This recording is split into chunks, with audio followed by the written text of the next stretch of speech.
કોંજળી ગામના રહીશોને શું કામ રસ્તા ઉપર આવવું પડ્યું, ચક્કાજામ કરવાની ફરજ પડી ને શું કામ કહી રહ્યા છે ચૂંટણીનો બહિષ્કાર કરી રહ્યા છે? આવો સાંભળીએ. કોંજળી ગામના રહીશો દ્વારા રસ્તાની સમસ્યાને બાબતે ગામ લોકોએ રસ્તાઓ ચક્કાજામ કર્યો. મહુવાથી સેદડા જવાનો રોડ ઉપર ગામ લોકોએ રોડ રોકી વિરોધ કર્યો. 5 મહિનાથી રોડની કામગીરી અંગે મંજૂરી મળી હોવા છતાં કંપની દ્વારા રોડની કામગીરી કરવામાં નથી આવી. ત્યારે ગામ લોકો એકઠા થઈને ચૂંટણીના મતદાનનો બહિષ્કાર બેનર લગાવી વિરોધ કરી રહ્યા છે.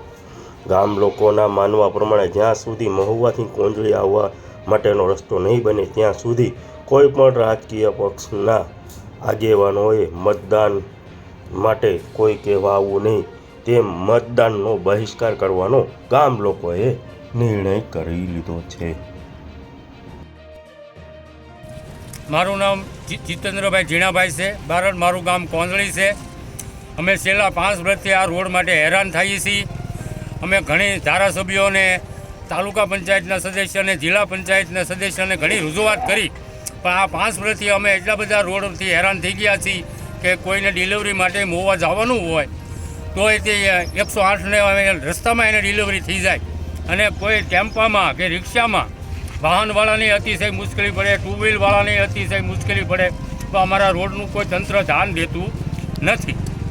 તો અમે વારવાર રજૂઆત કરવા છતાંય તે જો આ રોડનું કામ શરૂ કરવામાં નહીં આવે તો અમે ચૂંટણીનો બહિષ્કાર કરીશું અને અમારા ગામના કોઈ મતદાન દેવા માટે બોલો. મારું નામ અશોકભાઈ અડિયા છે. મારું ગામ કોંજળી છે. છેલ્લા 5 વર્ષથી આ રોડ બાબતે અમે અવારનવાર ઘણા બધાને રજૂઆત કરેલી છે. ઘણા એમ કહે છે કે રોડ મંજૂર થઈ ગયો છે ઉપરથી, તેમ છતાં આજ સુધી હજી રોડનું કામ કાંઈ ચાલુ કર્યું નથી. અને આ રોડને હિસાબે છેલ્લા ઘણા વર્ષોથી વિદ્યાર્થીઓ મહુવા જવા માટે અપડાઉન કરતા હોય, કોલેજમાં જતા હોય, સ્કૂલે જતા હોય, અને ઘણા બધા બીમાર બાળકો જતા હોય, બીમાર માટે અલગ અલગ જગ્યાએ જતા હોય. અને એક ગામ નહીં, ઘણા બધા ગામ આ રોડ સાથે સંકળાયેલા છે. સેદડાથી લઈ અને છેક મહુવા સુધી આ રોડની પરિસ્થિતિ આવી જ છે. જય હિન્દ, જય ભારત. અને જો આવું આવી રીતે રહેશે તો આખું ગામ વતી, કોંજળી ગામ વતી ચૂંટણીનો બહિષ્કાર કરવામાં આવશે.